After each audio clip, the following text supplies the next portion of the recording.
और दिल्ली से एक बड़ी खबर है। नई आबकारी नीति को लेकर मनीष सिसोदिया का बीजेपी पर आरोप। दुकानदारों को सीबीआई और ईडी का दिखाया गया डर। ये कहना है दिल्ली के डिप्टी सीएम मनीष सिसोदिया का। अफसर सीबीआई और ईडी के डर से इस पॉलिसी को आगे नहीं बढ़ा रहे हैं, ये भी उनका आरोप है। और साथ ही आगे वो कहते हैं कि बीजेपी वालों के रिश्तेदारों के नाम पर लाइसेंस थे। तो मनीष सिसोदिया के ये आरोप है बीजेपी को लेकर के। सीबीआई और ईडी के डर से इस पॉलिसी को आगे नहीं बढ़ाया जा रहा है, ये कहा जा रहा है आम आदमी पार्टी की ओर से। क्या कहा है मनीष सिसोदिया ने, सुनते हैं। तो ये सिस्टम खत्म करके ज्यादातर सरकारी दुकानों का जिनमें खूब भ्रष्टाचार था और इनके नेताओं रिश्तेदारों इन सबकी ड्राइवर और मेड के नाम पे चलती दुकानों को, इन सबको सारे सिस्टम को बंद करके हमने नई पॉलिसी लगाई और बहुत पारदर्शी तरीके से हमने यहां पर शराब की दुकानों की नीलामी की। बस एक कॉल कर सकती है आपको कंगाल, खाली हो सकता है बैंक खाता। कैसे? देखिए मेरे साथ, जागते रहो सिर्फ मनी 9 पर। अभी डाउनलोड करें। पहले यहां आपकी जानकारी के लिए मैं बता दूं कि पहले दिल्ली में 850 दुकानें होती थी। नई पॉलिसी में हमने तय किया कि जितनी दुकानें पहले होती थी उससे एक भी दुकान फालतू नहीं खोली जाएगी, वही 850 दुकानें रहेंगी। पहले इन दुकानों से सरकार को करीब 6000 करोड़ रुपए का रेवेन्यू मिलता था शराब पॉलिसी में।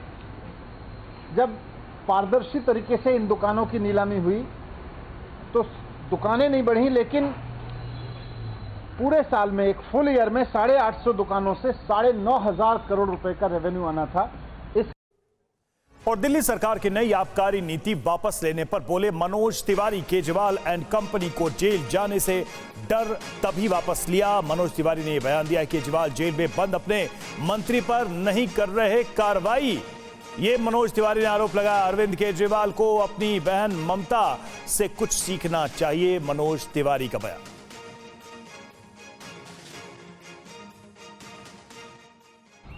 कसम ले लिया हो कि हम तो भ्रष्टाचारी को ही मंत्री बना के रखेंगे। आज ये चेहरा दिल्ली भी देख रही है, पूरा देश देख रहा है। मगर आज जब हम जनता की जीत कहते हुए आपके सामने आए हैं, तो इस जनता की जीत ने अरविंद केजरीवाल सरकार को आज पूरी तरह से हिला दिया है। उसका एक नजरिया भी या नजारा भी आपने देखा होगा। कल इन्होंने एक्साइज पॉलिसी को वापस लिया है। मैं बार बार बोल रहा हूं, कल भी बोल रहा हूं, ये सिर्फ जेल जाने का डर है अरविंद केजरीवाल एंड गैंग को। इसलिए आपने पाप करने के बाद अब कोई नीति वापस लेने से, जब तक लूट का पैसा वापस नहीं आएगा तब तक दिल्ली की जनता भी नहीं छोड़ेगी और हम सांसद भी नहीं छोड़ने वाले हैं अरविंद केजरीवाल गैंग को।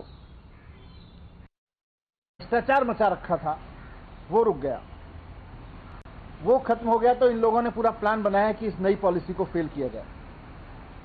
एक एक करके इन्होंने जितने प्राइवेट दुकान वाले आए थे उनको ईडी की धमकी दी, सीबीआई की धमकी दी। तो प्राइवेट दुकान चलाने वालों को, जो सरकार को ज्यादा रेवेन्यू दे रहे थे, क्योंकि सरकार ने ट्रांसपेरेंट तरीके से उनको दुकानें दी थी ओपन ऑक्शन करके, तो उनको इन्होंने ईडी से धमकाया, सीबीआई से धमकाया। तो बहुत सारे शराब वाले तो, दुकान वाले तो बेचारे, कई सारे लोग तो दुकान छोड़ के चले गए। और आज दिल्ली में जो नई पॉलिसी में भी 850 दुकानें हो सकती थी, आज दिल्ली में कुल 468 दुकानें चल रही हैं।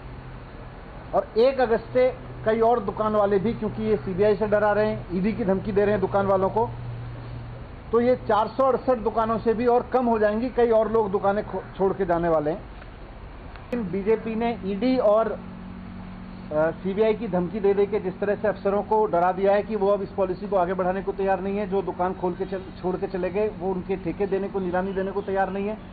प्राइवेट दुकानों को ये धमका रहे हैं कि छोड़ के चले जाओ, नहीं तो ईडी और सीबीआई में उठा के जेल भेज देंगे।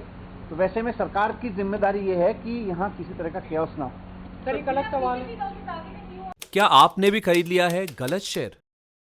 हो गया है भारी नुकसान? देखिए मेरे साथ 80-90 पूरे 100 सिर्फ मनी 9 पर। अभी डाउनलोड करें।